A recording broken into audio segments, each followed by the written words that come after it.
নবী সাল্লাল্লাহু আলাইহি ওয়াসাল্লাম আরো বলেছেন সুবহানাল্লাহি ওয়াল হামদু তামলাআনে মা বাইনাস সামাওয়াতি ওয়াল আরদ।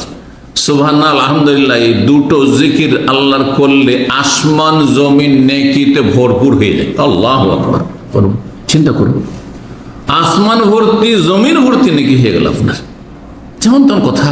সহিহ হাদিস, সহিহ মুসলিমের হাদিস। সহিহ মুসলিম আরেকটি হাদিস, লান আকুলা সুবহানাল্লাহ, আমি যদি সুবহানাল্লাহ বলি, আলহামদুলিল্লাহ, আলহামদুলিল্লাহ বলি, লা ইলাহা ইল্লাল্লাহ বলি, আল্লাহু আকবার, চারটি জিকির সবচেয়ে প্রিয় বাক্য আল্লাহর কাছে, সবচেয়ে প্রিয় বাক্য আল্লাহর কাছে এই চারটি। আহাব্বুল কালাম ইলাল্লাহ আরবা, সুবহানাল্লাহ, তার মধ্যে প্রথম কি হচ্ছে সুবহানাল্লাহ, আগে পরে করে বলা যায়। যদি এই চারটি বাক্য কেউ বলে, এখানে একবার বলার কথা রয়েছে, 100 বার পড়লে তাহলে কত নাকি।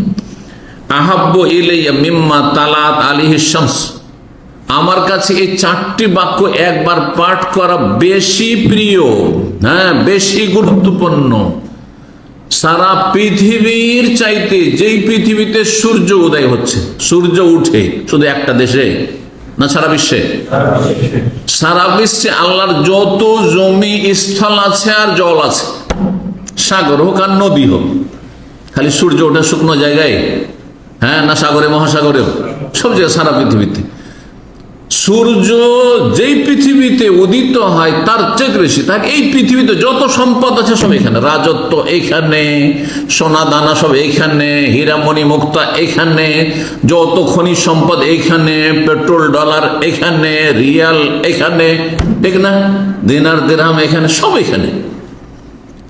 এই সমস্ত কিছুর চাইতে সারা পৃথিবীতে যা কিছু আছে, ধন সম্পদ, ধনভাণ্ডার, এই সবের চাইতে বেশি প্রিয় আমার কাছে কি বলা, সুবহানাল্লাহ, আলহামদুলিল্লাহ, লা ইলাহা ইল্লাল্লাহ, আল্লাহু আকবার। পরীক্ষা করে দেখবেন, 100 বার পড়তে এই চারটা বাক্য 10 মিনিটের বেশি লাগবে না, 10 মিনিটের বেশি লাগবে। কত সময় নষ্ট করছেন আপনি?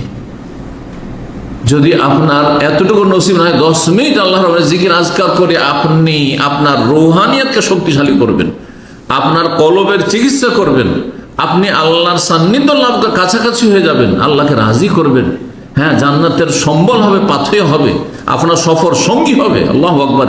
এই পথে, আখিরাতের পথে যখন পাড়ি দিবেন, কোনো কিছু কাজে আসবে না, কোনো ধন সম্পদ, কোনো আত্মীয় স্বজন, কেউ কাজে আসবে না, একমাত্র এই নেক আমল আপনার কাজে আসবে। আল্লাহ বুঝার আমল করা তৌফিক দান করেন। সহিহ মুসলিমের হাদিস বলছিলাম।